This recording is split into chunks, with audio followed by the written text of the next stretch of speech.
a este lugar que vai trazer o melhor do mercado financeiro para você. Afinal, conhecimento liberta, transforma e também prospera.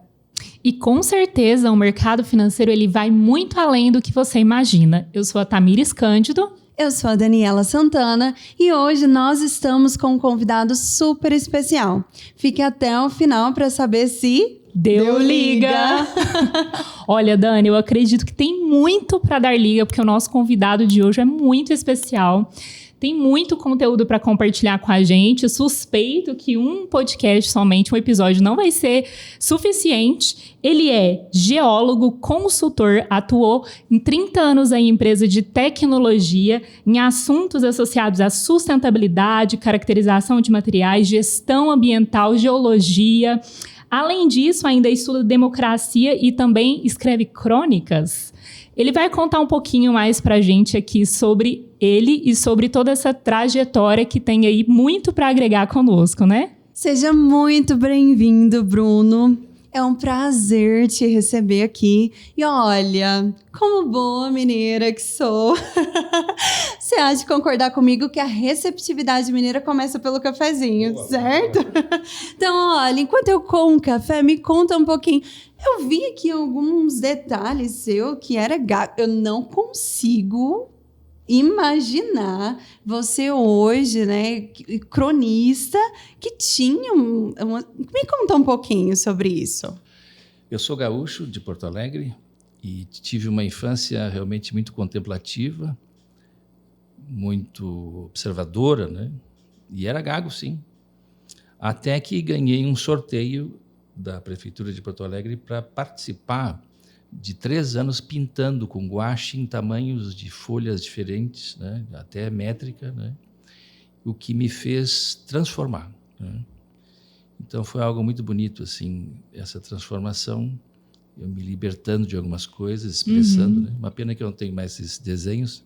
Deixei embaixo de um sofá na praia lá no Rio Grande do Sul e a umidade grudou tudo no outro. Não tenho evidências, né?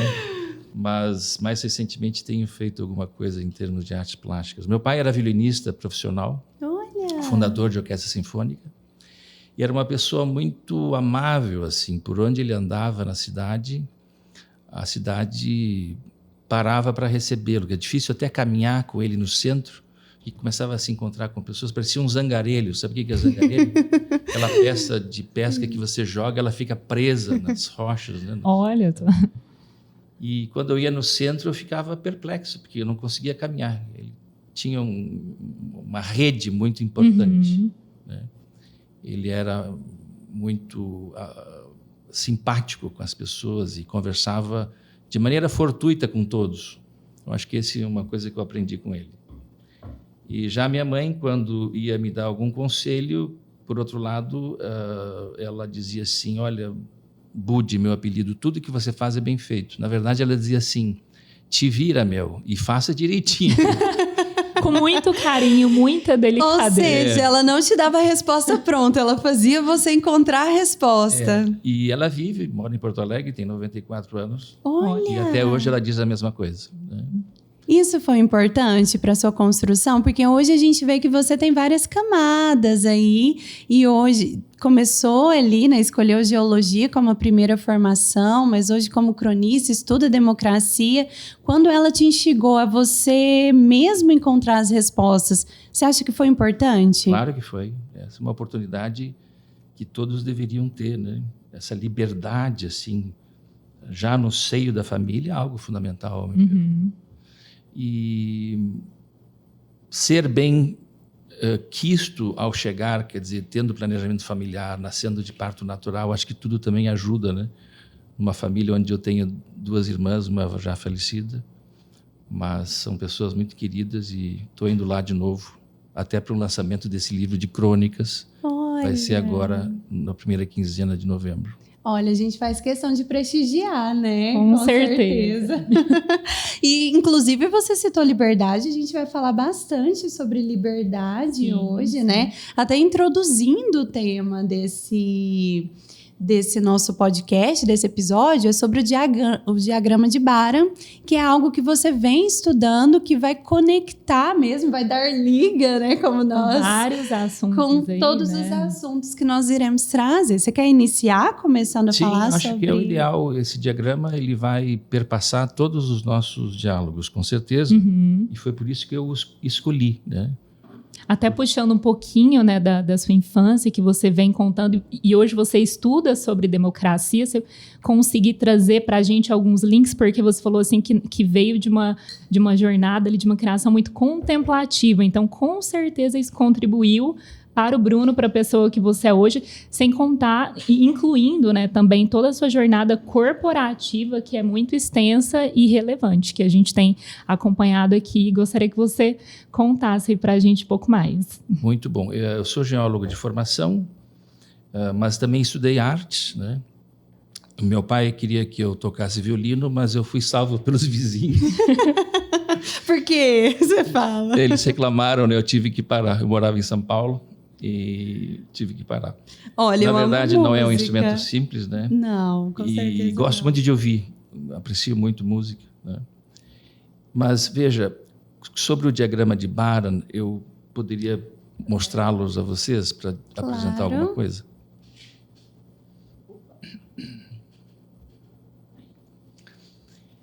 Então, eu acho, na verdade, que quem não viu esse diagrama pode se surpreender com ele e talvez nunca esqueça dele ou de mim. Não sei. Porque a pessoa que me apresentou pela primeira vez ficou muito marcada na minha vida, né? É um diagrama que mostra coisas que a gente precisa enxergar, né? São fáceis de enxergar, né? Mas nada como um efeito assim para a gente discernir melhor as coisas. Vocês têm 3 imagens, né? Sim. Bara foi um engenheiro elétrico que em 64 divulgou essa imagem, né?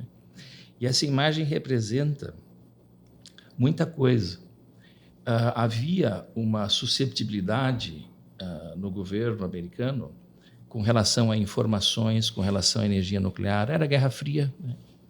Então, se vocês observarem o primeiro objeto, a primeira imagem, a primeira figura, vocês vão ver uma rede denominada descentralizada, né? E percebam vocês também, comparando os 3, que todos os pontos eles estão situados na mesma posição. Sim. Entretanto, as conexões são completamente diferentes, né? Então, quando você compara o primeiro objeto com o terceiro, você nota que não existe mais um ponto muito centralizado definindo fragilidades, né?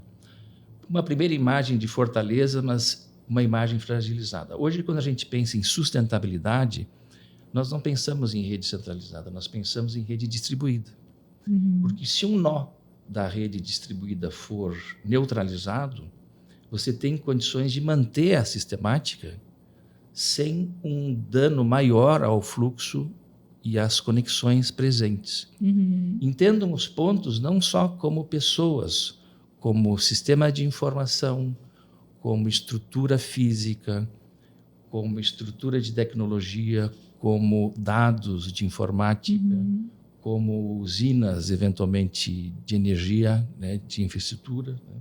Isso tudo pode, num conflito, ser desmobilizado. E, creiam, esse diagrama gerou a internet. Lá em 1964, começaram já a pensar nesse aspecto. E imaginar que nem mesmo as instituições eram descentralizadas, nem mesmo distribuídas, e passaram a ser até o ponto de nós termos cada um nosso celular, nosso IP, nos relacionando de uma maneira muito complexa. Eu queria fazer também uma observação importante. Rede é diferente do que mídia, né? Rede é o que nós estamos fazendo aqui, conversando olho no olho, ou o que gerou esse contato, né? O que gerou a estruturação desse diálogo, né? E a mídia é o que vocês vão ver como resultado, né? Então, essas são as grandes diferenças. A rede é muito mais importante evidentemente, do que a mídia. A mídia é parte da vida. Então, percebam, o capital social, que é o modo como a gente se conecta e interage de maneira fortuita com o outro, também está expresso no terceiro objeto. Né? Sim. Por conta dessa interconectividade, dessa interação entre as pessoas, nem sempre de uma maneira hierárquica, que é representada do lado esquerdo pela rede centralizada, mas sim de uma maneira mais fluida. Né?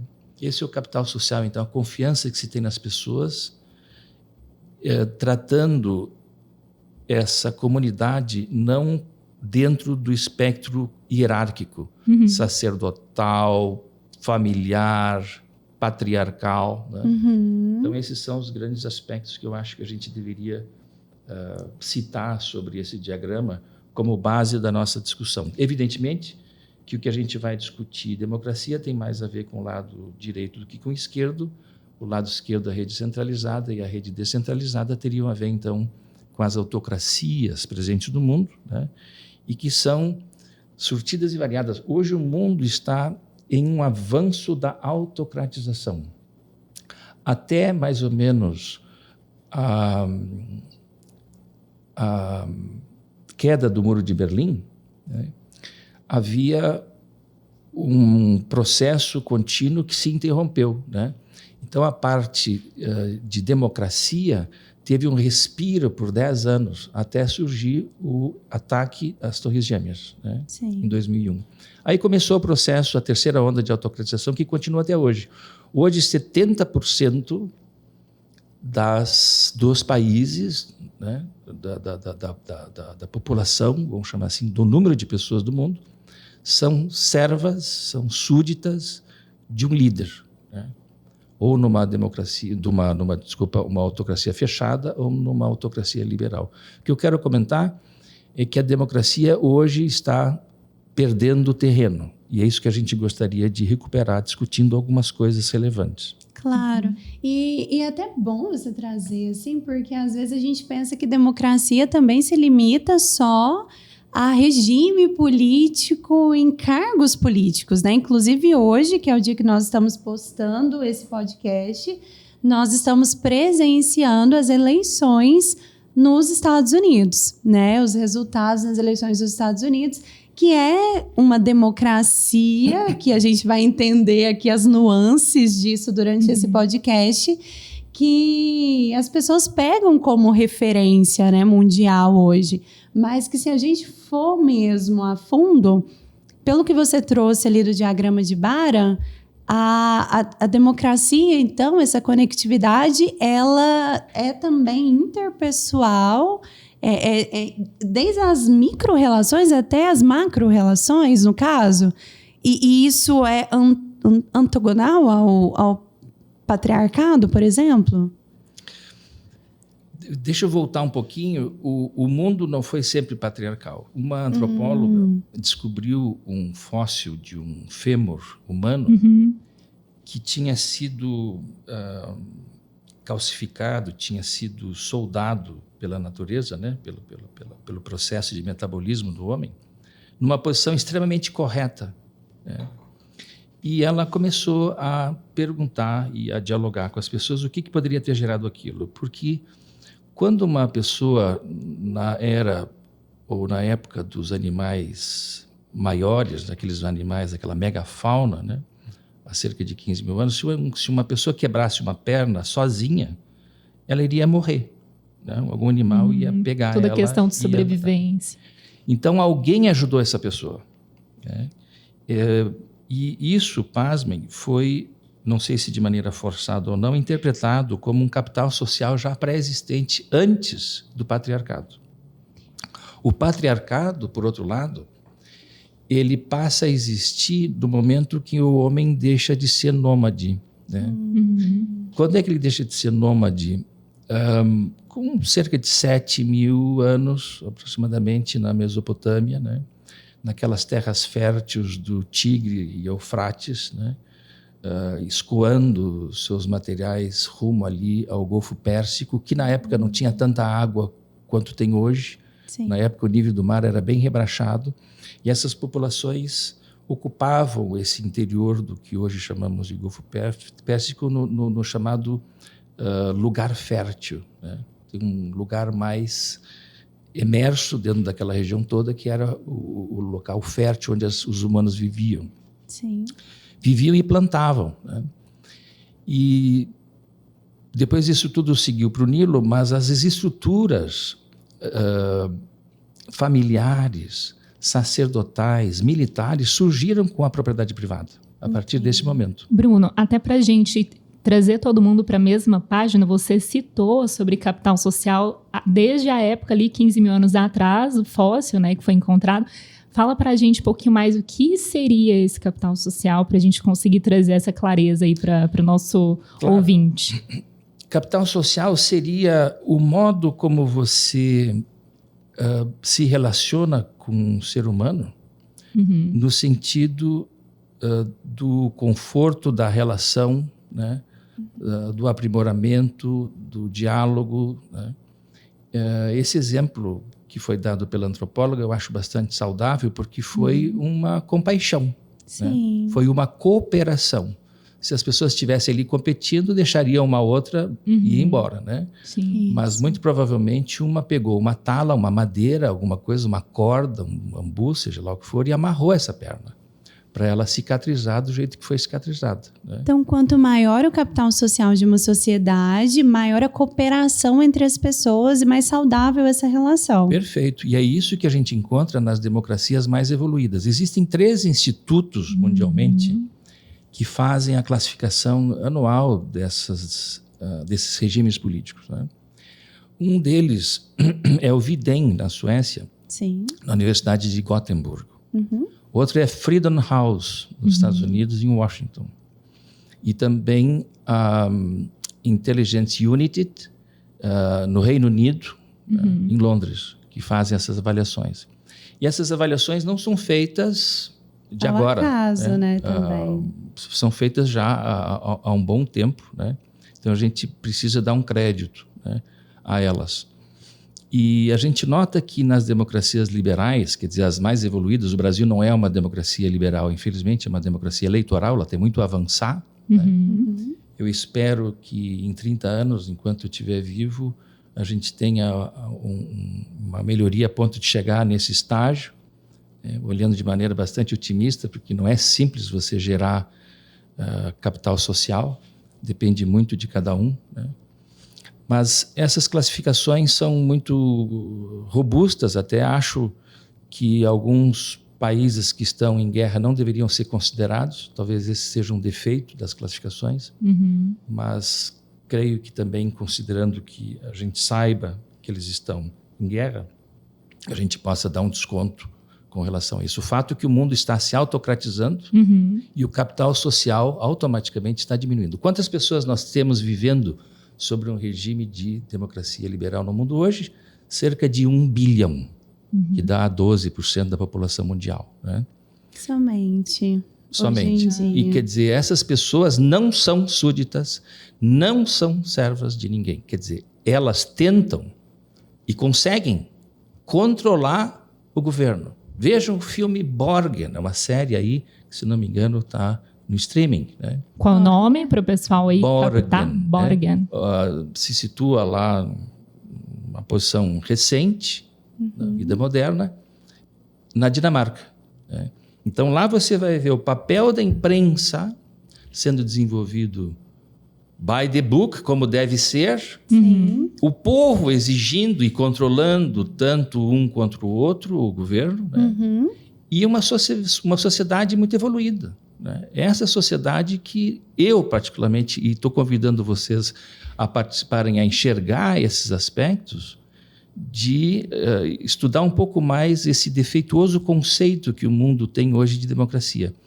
As pessoas mais autocráticas se acham democráticas, né? Olha, eu achei um ponto aqui para a gente fazer uma conexão e ainda mais profundo nessa questão da democracia, que eu acredito que é algo super pertinente aqui para nós.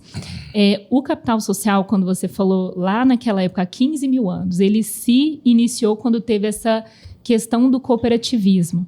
Quando a gente olha hoje e a gente compara, por exemplo, o Brasil com relação ao capital social, seria, então, não só a forma como as pessoas se relacionam, mas também quando a gente olha toda a base, toda a nossa estrutura de formação ali das pessoas, com relação à educação, a direitos socioeconômicos, e aí a gente entra nesse assunto para construir o porquê que o Brasil hoje é uma democracia eleitoral, né? Que você chegou a citar aqui. Então, entra um pouquinho mais nesse assunto aqui, linkando para nós capital social, democracia, trazendo isso aqui, âmbito Brasil, porque eu acredito que está muito recente, né? Eleições em São Paulo, que foi acompanhada aí por todos, agora eleições nos Estados Unidos, então acredito que vai ser um assunto pertinente essa conexão. Eu acho que o Muro de Berlim, ele caiu em 89, mas os neopopulistas de esquerda acreditam que ele não caiu. Uhum. E os nacional-populistas de direita e extrema-direita querem construí-lo. É uma coisa de louco isso. Então, o que existe no Brasil, em parte, há mais de uma década, é uma polarização gerada a partir do neopopulismo de esquerda que não deixa você trabalhar com a parte da democracia liberal. O democrata liberal, que são raros, provavelmente existe 1-2% dentre a população em geral, são aqueles netweavers que ficam avaliando os dados e divulgando uma crítica.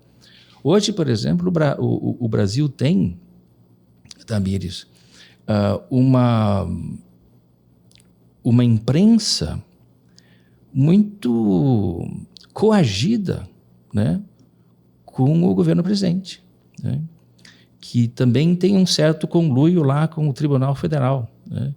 Então, é muito triste ver como a nossa democracia é paralisada pelo neopopulismo de esquerda, né? E essas coisas geram polarização, né? Quem gerou a polarização foi o neopopulismo de esquerda, mas, é claro, ativado pelo nacional-populismo de direita. O que a gente quer? Nós não queremos nenhum nem outro. O democrata liberal quer um espaço na brecha dessa cultura patriarcal para nascer uma florzinha, respirar e dizer, pessoal, vamos respeitar uns aos outros, vamos conversar, né? O alemão tem um negócio muito interessante, a língua alemã. Muitas vezes você nota duas pessoas conversando e elas não conseguem se comunicar, né? Uma já interrompe a outra, silêncio não é prova de atenção, né? A interação não ocorre, né? É um fenômeno muito sociológico, quer dizer, essa conexão da rede distribuída não ocorre mesmo na presença de pessoas. Então, as pessoas só são pessoas porque elas são o conjunto das pessoas que convivem com ela e suas opiniões. Se uma pessoa não tem a noção de se alterar com a outra, é um prejuízo enorme à sociedade. Ela se fecha. Isso é a polarização. E se alterar no sentido de se ajustar? De se permitir. Se permitir, impor a sua ideia. Impor a sua ideia. Né? De discuti-la, de compartilhá-la. Então, você acredita nesse ponto, então, Bruno, que para de fato existir uma democracia se inicia, então, com a liberdade da informação e do acesso de compartilhar a informação? E que a hoje definição de democracia, vamos dizer assim, fundamentalmente é a sociedade que pode se auto-organizar e controlar o Estado, o governo, né? E isso se dá através da informação, da livre difusão e acesso à informação? Isso se dá através da cidadania, do entendimento dos seus direitos, né? Perfeito. E do fato da liberdade poder estar sendo trabalhada não como um sentido distinto do que deva ser. O sentido da política é a liberdade, não é a ordem, não é alguém chegando assim, eu vou fazer tal coisa, né? O sentido da política é liberdade, no sentido de você chegar e dizer assim, olha, eu sou um democrata liberal, eu quero trabalhar com vocês nessa filosofia. Qual é a opinião de vocês? O que vocês querem atuar como prioridade, em primeiro plano? O que vocês acham de uma ideia X dentro de tal aspecto, dentro de tal circunstância? É isso que se faz, né? Não é chegando com uma ordem de cima para baixo e você tem que engolir que nem um pato sendo pressionado com os alimentos pela goela para fazer um patê de foie gras. E quando a gente fala de liberdade ele é um conceito amplo e muito pessoal para cada um. Mas hoje aqui, quando nós estamos falando de liberdade, o que você quer transmitir através do conceito de liberdade?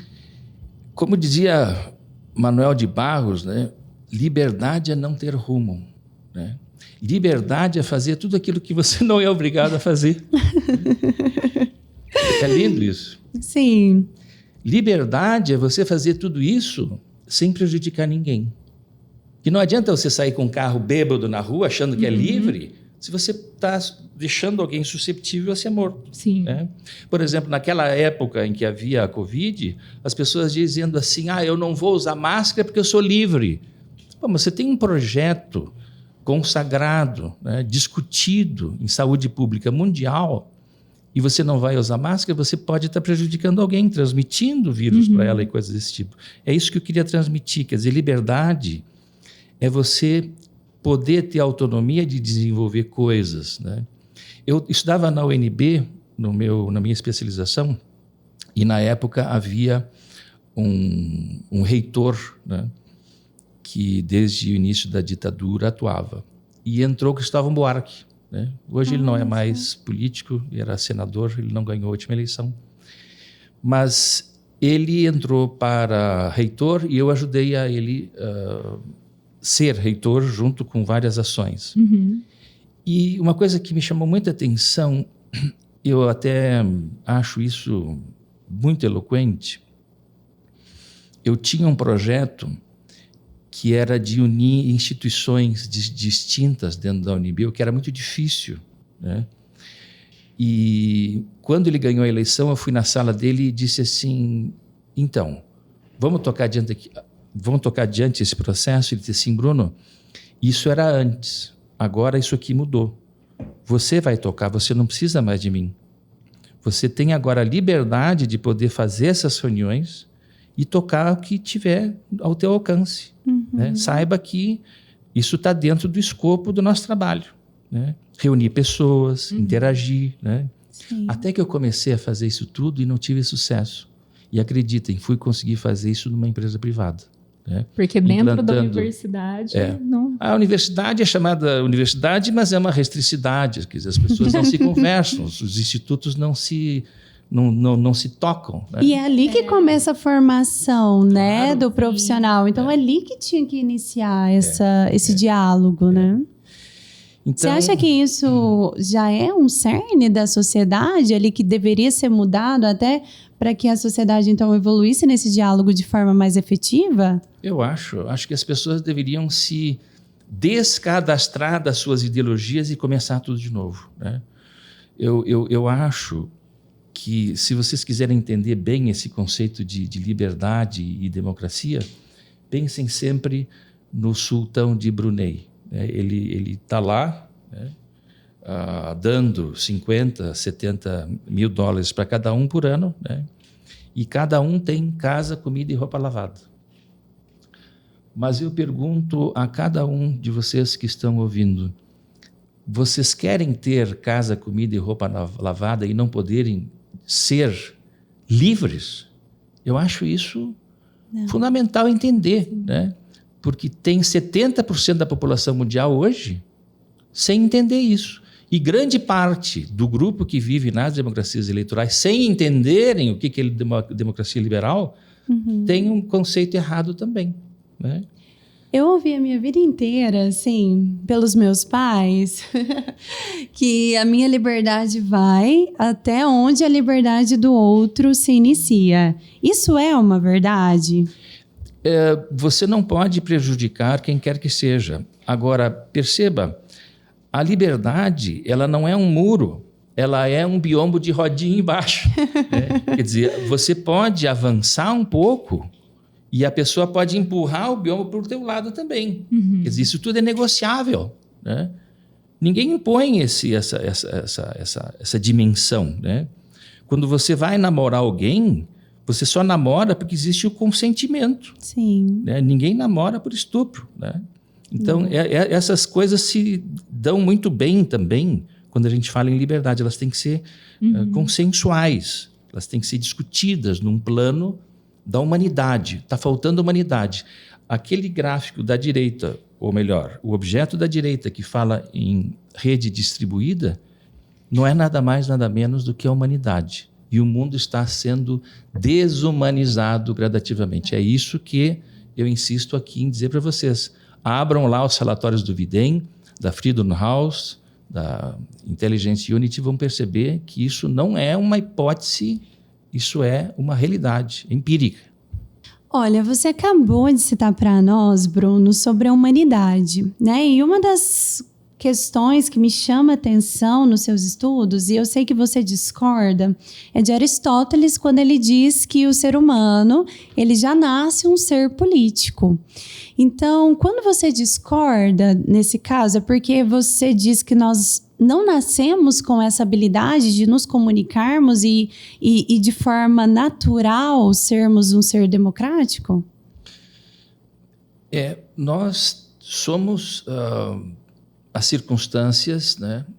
E somos dominantemente educação até os 5 anos de idade. Mas Aristóteles usa essa terminologia do homem é um animal político, e ele e Sócrates cometeram equívocos, assim, não abstraindo o fato de terem sido grandes figuras, né? Também erram, né? Aristóteles dizia isto, e eu acho que não é correto. A política não é uma pessoa, não é um indivíduo. A política se dá entre 2 pessoas, no mínimo, né? Ela se dá entre as pessoas.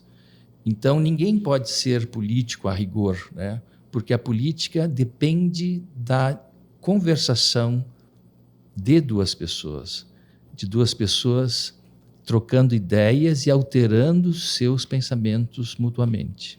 Até para nós expandirmos, então, a nossa consciência e o nosso entender sobre política, como que a política se dá de forma ampla, a gente vendo tanto as micro-relações dentro de casa, empresa e até o país como um todo?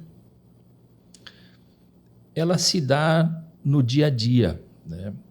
Quando a democracia iniciou, ela iniciou como modo de vida, né? Ésquilo, lá em 2496 anos para trás, quer dizer, de hoje, escreveu numa peça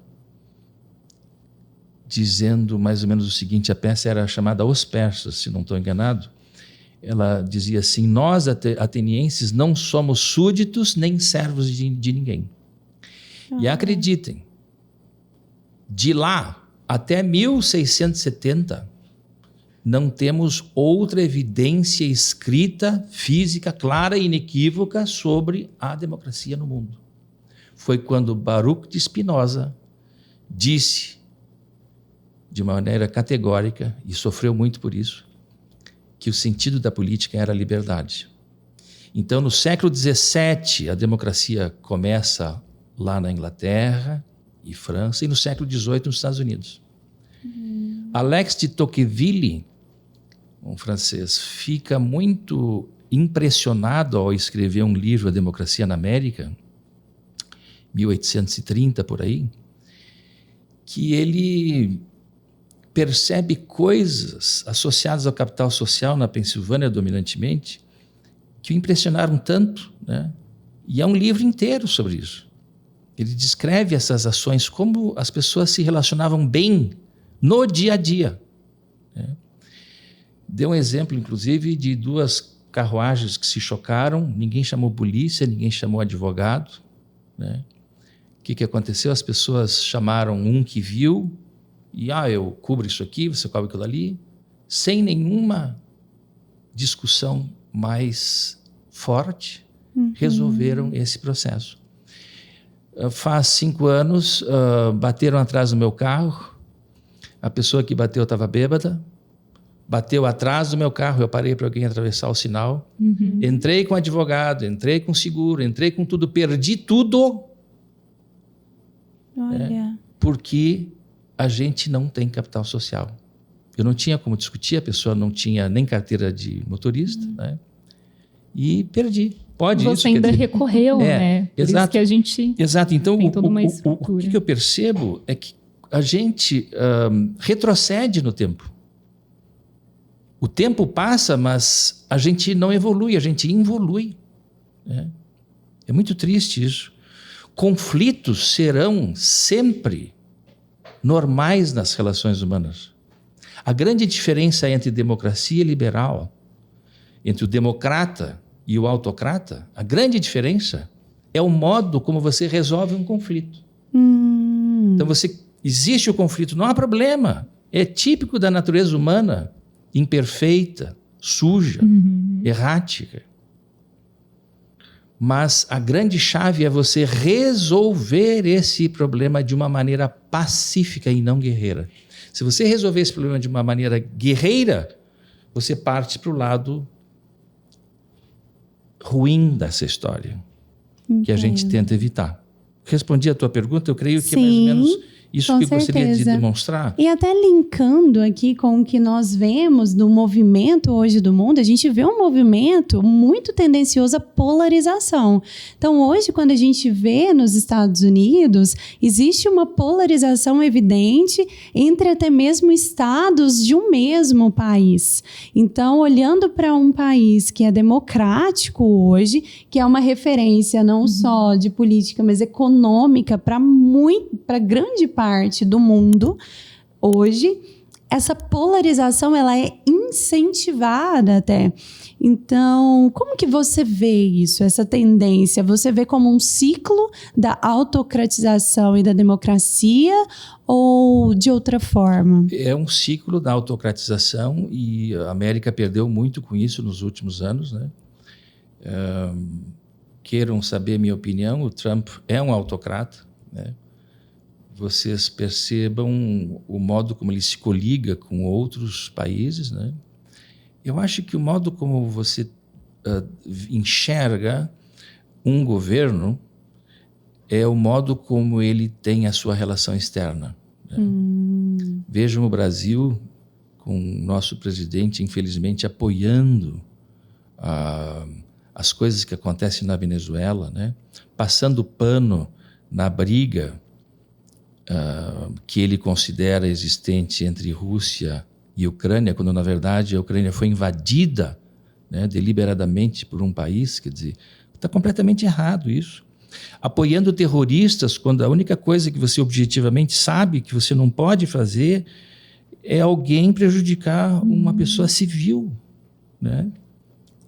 É bem verdade que algumas discussões existem com relação a Israel, porque existem democracias no mundo que são governadas por autocratas. Isso existe também, não é? Nem sempre as coisas estão coladas. Então, esse autocrata ele consegue, de alguma forma, enfraquecer a democracia local, né? Então, eu julgo que o Trump, alijando imigrantes, fazendo sempre suas fake news, né? Steve Bannon, que foi o grande orientador do nacional populismo no mundo todo, sempre ensinou a esses populistas fazerem o seguinte, tem até uma expressão em inglês que eu não vou dizer aqui, vou falar ela mais ou menos em português: jogue merda no chão todo dia, essa é a minha orientação. Quer dizer, as pessoas, ao invés de falarem sobre política, elas segregam a população em dois grupos, né? E isso é pecaminoso para a sociedade. Você não deve separar ninguém, você deve tratar todo mundo, né? Minorias, maiorias, de uma forma racional, né? E os populistas justamente fazem isso. Eu queria salientar o seguinte, Daniela, frisando bem a sua questão: o mundo pensa que ditador é só de extrema direita. Não é, não. A gente ouve Os populistas são ditadores, quer sejam neopopulistas de esquerda, Nicarágua, Venezuela, Cuba, Coreia do Norte, né? São, sim, ditaduras. E o neopopulismo de esquerda brinca com isso. Quem não é neopopulista de esquerda é fascista. Esse é o discurso, é isso que polariza, isso que empobrece a nossa sociedade, né? Então, a maneira de se trabalhar isso é, notadamente, enriquecer a rede distribuída com maior capital social, sem dúvida, organizando-se melhor nós mesmos como sociedade e controlando os governos. Ok? Perfeito. Bruno, aqui a Dani trouxe mais essa questão nos Estados Unidos, né? A gente vê essa polarização, é muito evidente por lá. E quando a gente fala de Brasil, fala um pouquinho para a gente do papel da autocracia, embora nós sejamos uma democracia, mas isso dentro aqui da nossa política, né? A gente está dentro desse modelo de democracia eleitoral, então traz um pouquinho para a gente essa questão da autocracia e democracia juntas aqui para nós, os papéis de cada um. Eu acho que ambos os lados, tanto os neopopulistas de esquerda quanto os nacional-populistas de direita e extrema-direita, estão parasitando a nossa democracia há mais de uma década, né? No mínimo desde 2013, mas potencialmente desde 2001, 2002, quando entraram no poder, né? É muito triste. Eu espero que a gente consiga despolarizar e fazer cada pessoa entender a importância desse assunto, que transcende muitos outros e que são fundamentais para a gente seguir num caminho menos pior do que a gente está vivendo, né?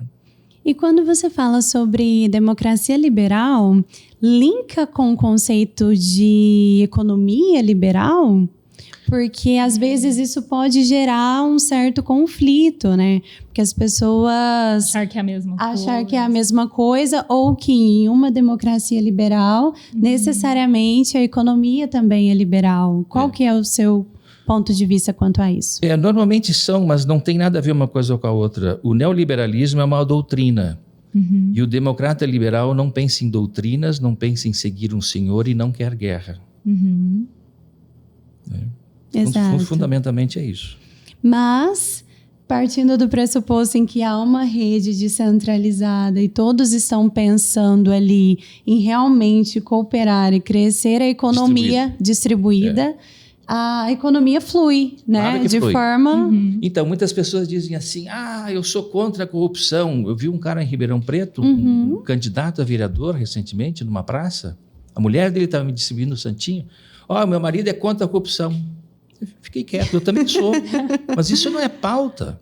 Se você busca uma democracia liberal, você vai ser contra a corrupção. Sabe por quê? Porque os países democráticos liberais são os que menos corrupção possuem. Claro que possuem, mas é menos. Sim. Porque está todo mundo num grau menor, se respeitando. E todo mundo se fiscalizando também, né? Fiscalizando talvez seja forte, confiando em si. Né? Isso. E, Bruno, a Tamires até citou sobre a sua experiência de mais de 30 anos no meio corporativo, sendo líder, né? Como que você trazia esses conceitos para dentro da sua empresa para que ela desenvolvesse? Porque a gente sabe que você participou aí do processo de construção na parte de projetos na geologia para minimizar, por exemplo, o impacto ambiental. Mas como que você trazia isso para o dia a dia corporativo, esses conceitos? Uma das formas era não jogar para o futuro as coisas que se julgavam pendentes. Eu acho que esse é um erro do mundo corporativo, é jogar os problemas para o futuro como se tudo tivesse resolvido. E não demonstrar hoje que parte daquela resolução está sendo executada. Com isso eu já te respondi, eu acho que... Sim. As empresas jogam o compromisso, né, do hoje, da necessidade do momento. Empurram um pouquinho para frente. A visão de futuro. E pior, empurram para frente e não demonstram nenhum compromisso com aquilo hoje, né? Então, acho que basicamente o que a gente fazia era pegar o chifre do touro e encarar o negócio, né? De uma maneira resoluta, né? De uma maneira pragmática, né? Assertiva. Acho que isso que foi feito, basicamente, né? Criar sistemas de gestão, agrupando setores, né? Porque os itens dos requisitos legais, tanto no sistema de qualidade, meio ambiente, segurança, o laboratório, quaisquer que sejam, eles se conectam de tal forma que a estrutura empresarial fica envolvida por completo. Então, só isso já é uma saga interessante, porque é um processo de melhoria contínua que não finaliza nunca. Não tem fim.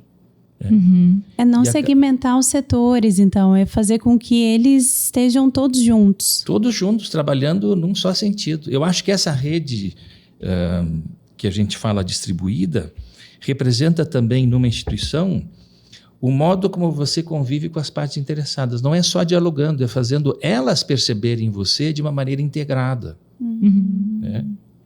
É fazer uma trama entre elas. Porque na medida que as instituições seguem esse percurso, elas ficam mais fortalecidas por todos. Né? Eu acho que uma das grandes sacadas assim, das relações, conforme vocês me pediram, e complementando uma pergunta antecedente, eu diria que são os laços fracos. Os laços fracos são todos aqueles laços que não são laços hierárquicos. Não são laços familiares, não são laços empresariais, não são laços sacerdotais. São aqueles laços que você cria com pessoas de uma maneira fortuita, sem interesse prévio. No dia a dia, você está caminhando, a rigor, essas pessoas que vão salvar a tua vida. Tá? E até uma questão, porque você falou um pouquinho da sua trajetória na universidade, mas foi dentro do meio corporativo que, de fato, você conseguiu trazer esses conceitos e aplicá-los, né? Então, até dentro disso, as empresas hoje utilizam muito da governança corporativa. Seria isso, para a gente fortalecer entre as partes interessadas? Sim. Seria uma forma. Seria uma forma, sim. E eu queria dizer que o que eu sei hoje, eu não sabia tudo que eu sei na época em que atuei, mas sabia muitas dessas coisas que me traziam já do meu seio familiar, das minhas relações com amigos, né, em Porto Alegre, e com a minha família, enfim, né? Então, eu disse a vocês que me frustrei na universidade e pude fazer alguma coisa que certamente eu deveria fazer na universidade logo no mundo corporativo. Sim. Eu consegui interagir pessoas de uma forma muito bonita dentro de uma instituição corporativa. E nós não devemos ser rebeldes. Todos nós temos os problemas hierárquicos, seja onde forem, né? Nós deveremos reconhecer esses padrões, tentar desconstituir essas autocracias onde quer que ocorram, para nós nos tornarmos cada vez mais livres. Ninguém é livre no sentido global. A liberdade é exercida em momentos. O ideal é que seja nos maiores momentos ou em todo momento da tua vida. No mundo moderno você precisa se adaptar às circunstâncias, mas na medida do possível, ganhar espaços. É aquele biombo que eu comentei com vocês. Que caminha junto. Não é querer ganhar espaço na marra, é criar espaço justificando, se comprometendo, cooperando e não competindo. Né? Esse é o grande aspecto que eu julgo adequado para se desenvolver nas instituições empresariais. Você citou, e eu gostaria muito de ouvir, um exemplo familiar em que você pôde presenciar isso, que você disse que você já não sabia tudo que você sabe, isso na época, só que foi uma construção. Tem algo que você consegue trazer, assim, dessa construção lá do Bruno estudante, por exemplo, do Bruno filho e assim por diante, ou do Bruno pai atualmente? Tem vários, né? Eu colocaria um exemplo bonito da minha mãe, que quando os gatos brigavam lá em casa, nós tínhamos 2 gatos, pedia para eu ir buscar no açougue 100 gramas de guisado de terceira. Ela jogava um bolinho num canto, o outro bolinho no outro canto, e os gatos que estavam brigando efusivamente, se sangrando mutuamente, iam cada um para um canto, comiam o seu quinhão, e em 10, 15 minutos estavam ali se lambendo, né? E acariciando-se, né? Eu lembro sempre que ela fez isso 2, 3 vezes e nos perguntava: o que vocês acharam dessa cena? E ela insistia em dizer: nunca levem um conflito que Olha será aí. resolvido de maneira paciente, sim, mas nunca levem um conflito à mesa antes do cafezinho ou da sobremesa. Olha só, deu liga aqui com o que a gente fez antes, então. De Pra trazer o cafezinho. conversa. Mas era no sentido da alimentação, né? Sim. Porque você dava a chance da pessoa se defender das necessidades fundamentais, né? Para depois ela raciocinar. Quer dizer, você evita o guerreiro, você prepara o terreno para não guerrear, né? Eu acho isso muito bonito. Lembrei assim, acho que serve como exemplo. Com certeza, eu acho que eu faço isso lá em casa também com meu esposo. Aplicação pessoal aí. Trazendo aqui para a questão financeira, quando ele vai ver uma fatura do cartão. Então já chego, já preparo, já tem a janta especial. Aí, ó, estou fazendo. Acho que tem alguém assistindo e anotando aí esses pontos. Olha, Bruno, muito bom você trazer isso. E olha, a gente tem um relato que inclusive aconteceu recente na nossa empresa, que foi uma mudança que trouxe esse crescimento muito bom, que foi tirar os líderes, né, de dentro das mesas, das salas separadas da equipe e colocarem todos em um mesmo ambiente, todas as áreas. Então, a área jurídica está do lado da controladoria, que está do lado do comercial. Diretor, perto Isso. do E os diretores, o CEO, todos estão sentados na mesma mesa. Isso gerou um ambiente colaborativo muito maior, de troca de conhecimento tão grande, que trouxe um crescimento exponencial, né, para a equipe. Exato. Muito bom. A rigor, nós precisamos não de um líder, mas de milhões de líderes no Brasil. Nós não temos que seguir um líder, nós todos temos que ser líderes, né? É assim que a gente vai mudar. E tem que ter confiança um no outro e diminuir a hierarquia, conversar com mais pessoas, com mais autonomia, com mais fluidez, porque se você esperar cada vez uma decisão hierárquica, você não consegue desenvolver com habilidade. Eu acho que a própria criatividade, ela é elaborada num lugar sem medo. Ela é melhor elaborada, ela é inovada, ela é criada num local onde o ambiente te propicia desenvolver a inovação. Se você não tiver um ambiente propício, não espere grande coisa. Parabéns a vocês. Bruno, então assim, dentro de toda essa nossa conversa, eu tenho aqui para mim que a democracia liberal, ela é alimentada em todos os microambientes que eu estou. A gente não precisa muitas vezes esperar só vir ali do governo, mas se eu faço parte de uma empresa, se eu faço parte de algum grupo, eu consigo praticar isso e aí, consequentemente, eu também trago um encorajamento para a inovação, para a criatividade, né?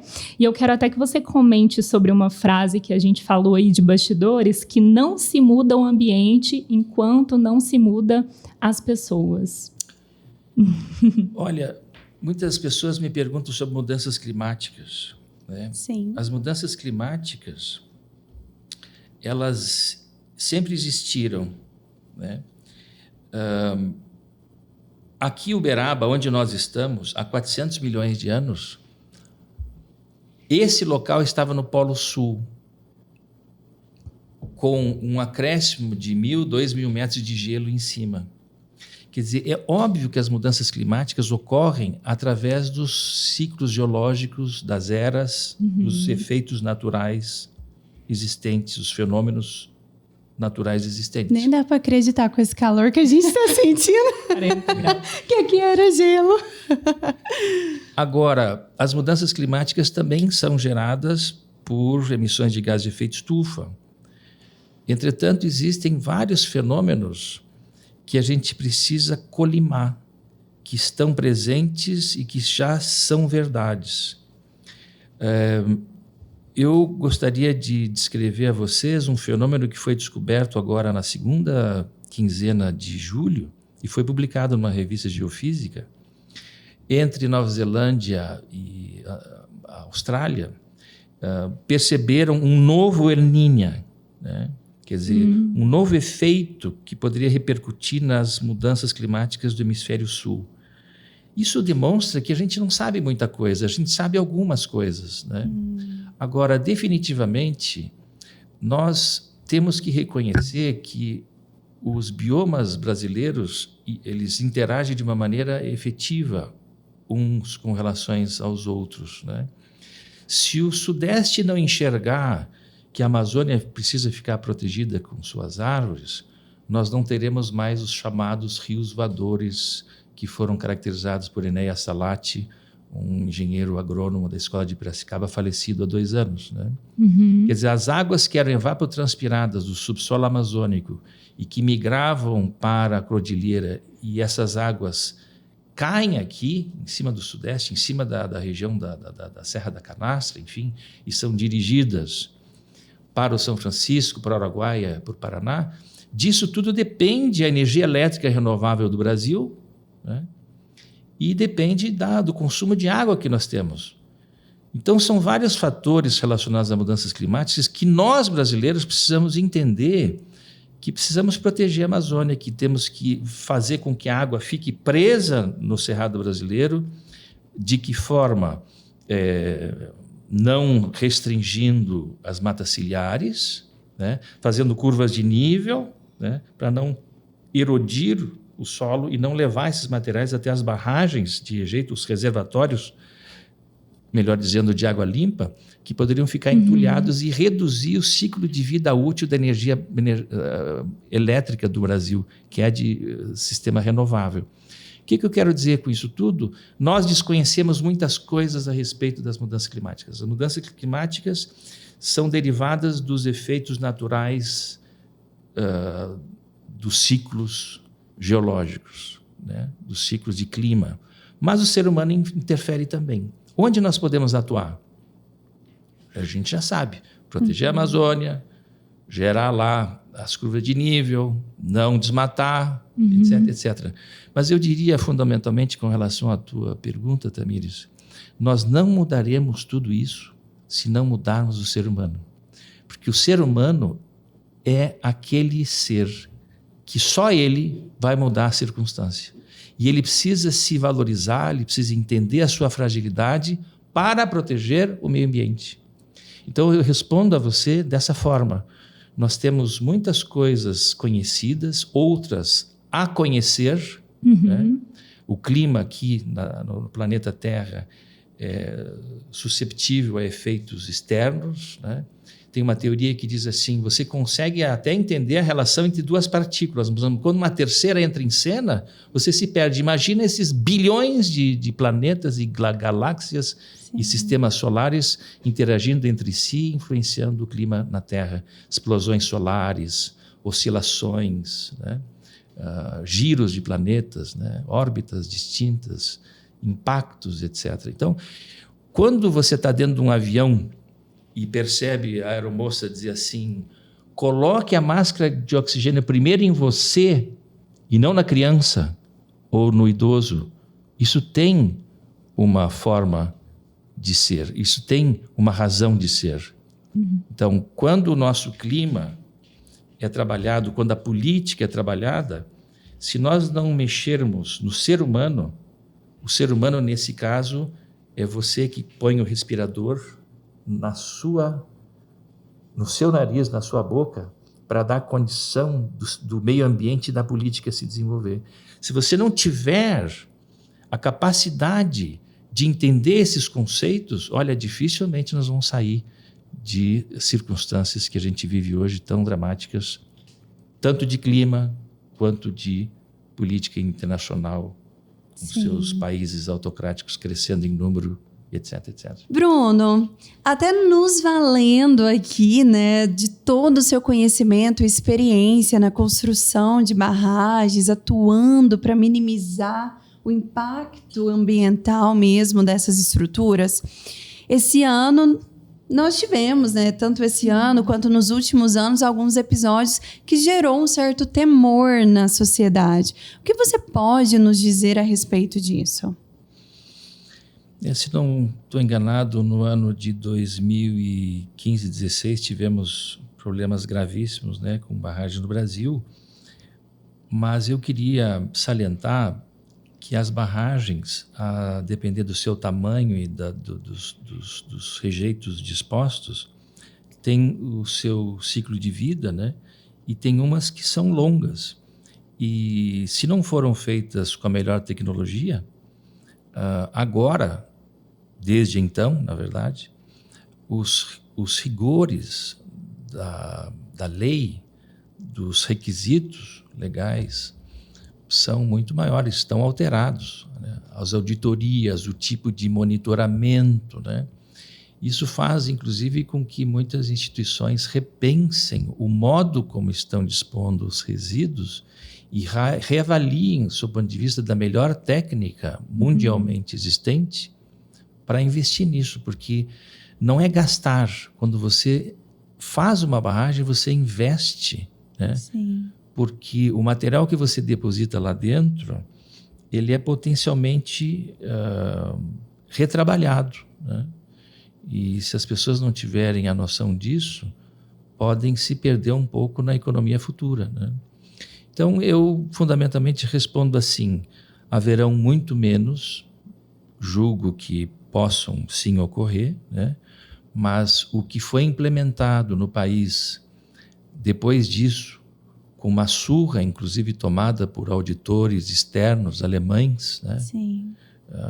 Nesse sentido até, fizeram grandes reformulações, né? As periodicidades de reavaliações, de monitoramentos, de constatações de segurança foram implementadas à risca, né? E estamos confiantes que existe um mundo novo, infelizmente, após acidentes tão dramáticos. Mas que bom aí que surtiu efeito no sentido de impedir que novos, ou pelo menos buscar com que novos acidentes aconteçam. Na empresa que eu trabalhei, por exemplo, nós fizemos barragens impermeabilizadas com polietileno que segregavam as águas de nascentes de água de processo. São projetos muito bem constituídos, né? E seguindo os melhores critérios dos países mais desenvolvidos, cujas tecnologias são as mais aprimoradas possível. E eu preciso gastando mencionar o que fosse para isso. que o Bruno, ele não pediu para não colocar na descrição dele, mas inclusive ganhou vários prêmios em relação a isso, e ele era o responsável por fazer esse intercâmbio, né, de ir até os outros países para buscar esse conhecimento e trazer e implementar aqui no Brasil, quanto à minimização, né, quanto ao meio ambiente, Dos impactos. E para realmente criar algo que fosse eficiente tanto para a empresa quanto que fizesse bem ali para a sociedade. Eu acho que buscávamos os melhores exemplos nos melhores lugares, né, nesse sentido, né? Pudemos ter essa oportunidade e isso foi muito relevante para o nosso desenvolvimento, né? E só um ponto aqui que para a gente fazer até vai partir já para o encerramento. Não estou acompanhando aqui o horário, mas olha só, Bruno, você citou aqui tanto sobre democracia, você é um geólogo que estuda democracia, então é muito conhecimento, né, junto. E eu gostaria que você fizesse para a gente uma visão geral mesmo sobre a questão da democracia, a questão do meio ambiente, da importância, porque as empresas têm muito, hoje em dia o termo, vou falar em português e vou abrir para você falar melhor sobre o ESG, né? Então, essa questão ambiental junto com a democracia, a questão da gente trabalhar a liberdade, como é que você linka todos esses assuntos que a gente foi trazendo aqui para poder colocar o pessoal, nossos ouvintes aí numa mesma página e provocar como as democracias nascem no meio da sociedade com todos esses pontos que foram colocados aqui. Por isso que eu acho que vocês nunca mais vão esquecer de mim, ou pelo menos não vão esquecer do diagrama de Barra. Foi isso que eu lembrei logo. Porque está tudo conectado. O diagrama de Baran responde essa tua pergunta de maneira muito eficaz, né? E eu diria para quem quiser ter mais detalhes sobre algum fato discutido aqui, algum conceito, que pudesse eventualmente ter acesso a esse livro, Como as Democracias Nascem, de Augusto de Franco. Ele escreveu esse livro no ano passado. Ele existe sob cópia física no acesso comoasdemocraciasnascem.org, né? E também na Amazon, com esse nome, Como as Democracias Nascem, né? Em português e em inglês. É um livro, para mim, disruptivo. Eu incentivei e vários colegas incentivaram o Augusto de Franco, o maior intelectual vivo que eu conheço, a escrever essa obra. Então, é uma recomendação Excelente. que eu faria, né? Mas é justamente isso, é buscando essa forma de rede. Então, sustentabilidade é rede, política é rede, toda a forma como a gente se relaciona de uma maneira, repito, fortuita, de maneira a auto-organizar-se, sociedade, a maneira de controlar o governo, ela passa por isso, né? E qual a responsabilidade do meio corporativo dentro disso tudo? Como que o meio corporativo pode ser, sim, expoente de mudança, de provocação dessa rede? É uma pergunta que eu gostaria de saber responder, né? O modo é nós usufruirmos desse conhecimento e irmos fazendo o contrário, em vez de top-down, irmos alicerçando isso entre nós, né? E cada vez que você tiver uma atitude autocrática, você reagir de alguma forma, não rebelde, mas de maneira a tornar pacífica uma relação de cooperação e não de frustração de pessoas. Eu acho que as grandes resoluções são feitas nos ambientes mais serenos, como eu descrevi, são desenvolvidos na hora do cafezinho, são desenvolvidos lá no happy hour, né? É curioso isso. Quer dizer, o meio corporativo ainda não Ficou permite... a dica aí do happy hour para o meio corporativo. O meio corporativo dificilmente vai assimilar essa questão da hierarquia, porque é um sistema hierárquico, não tenha dúvida, tem um dono, tem um chefe, um patrão, mas eu julgo o seguinte: quanto mais distribuída for a rede de uma corporação, mais ela vai ser sustentável. Isso eu asseguro a vocês. Porque não tem como deixar perene algo que seja hierárquico. Ele existe, sim. Você atua lá com teus receios, com os teus temores, mas isso tende a ficar cada vez mais distribuído em rede. Perfeito. E para já caminharmos para o final, nossa, mas olha, tinha tanto tema aqui para a gente falar que vamos trazer, sim, o Bruno. Bruno, você falou muito sobre liberdade e quando a gente traz uma pauta financeira aqui, né, no podcast sobre economia, as pessoas falam muito sobre liberdade financeira. Você acredita que esses conceitos de liberdade, quando aplicados à liberdade financeira, também pode ser interpretado da mesma forma? Se você usufruir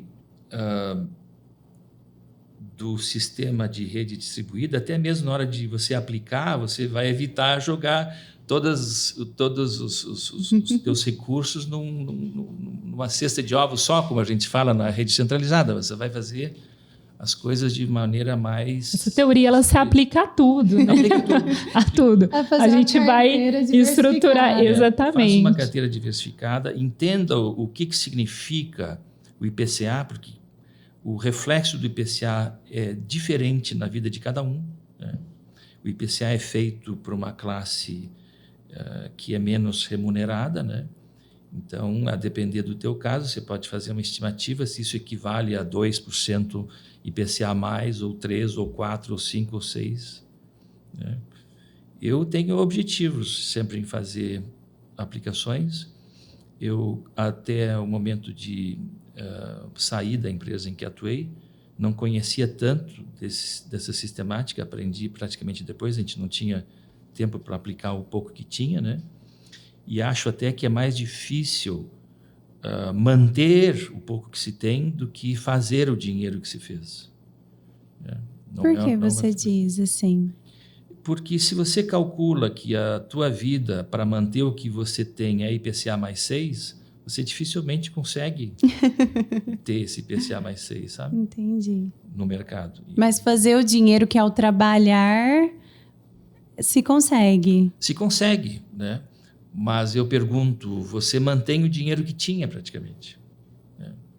Você não consegue avançar. Quer dizer, aumentar o dinheiro na conta não significa que o dinheiro está aumentando. Você tem que olhar os reveses econômicos, né? As coisas todas que estão associadas ao momento, à circunstância do país, né? Do mundo, né? Então, quando se trata então de liberdade financeira, a gente pode concluir então que não existe liberdade financeira se a pessoa não sabe o que é liberdade para ela dentro do padrão financeiro que ela precisa. Porque sempre vai ter ali um padrão, uma régua, um modelo que precisa ser desenhado para que ela seja livre dentro do que ela acredita ser liberdade. É isso? Sempre tentando discernir o que é dinheiro e o que é a vida da democracia liberal, né? Sim. É bem verdade, eu repito, que as democracias liberais são mais profícuas em desenvolver-se e ter tecnologia, avançar economicamente, enfim. Mas esses conceitos são aplicáveis, sim, à vida financeira. Né? São aplicáveis. Mas não são coisas similares, são coisas que concorrem, né? Dentro do espectro de ninguém te dizer assim, você vai fazer isso, como gente que recebe orientações, né, e faz de maneira errada. Quer dizer, você tem a liberdade de discutir com a pessoa, de entender e buscar a melhor forma de aplicar o seu dinheiro. Né? Não é um negócio top-down. Né? Você consegue articular com as pessoas a melhor saída para o teu dinheiro. E isso passa por entender processos relacionados à rede.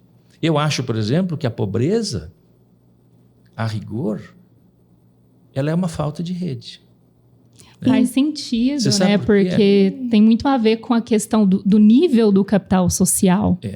Então, quando você tem uma pessoa que trabalha como uma funcionária doméstica, trabalha 8 horas por dia, mais 2, 3 horas de transporte, chega em casa cansada, de manhã já volta, ela não conversa com ninguém, exceto no seio familiar. O dia que ela perdeu o emprego, ela não teve com quem conversar sobre uma eventual chance em paralelo do emprego mais próximo da residência que ela mora, etc, etc.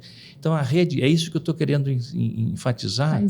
A rede é diálogo, é discussão fortuita, com os pares próximos, enriquecimento. Olha, isso aqui é uma rede. Os âmbitos. E nós estamos aqui hoje compartilhando conhecimento, principalmente aqui, né, com o Bruno. Então, hoje é uma rede bem fortalecida aqui.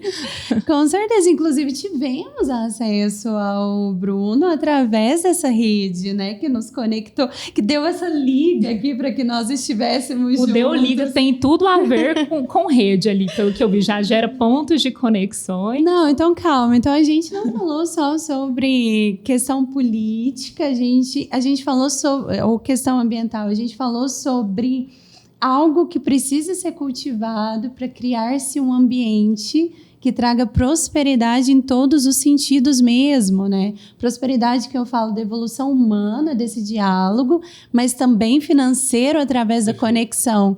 Então, Bruno, muito, muito, muito obrigada.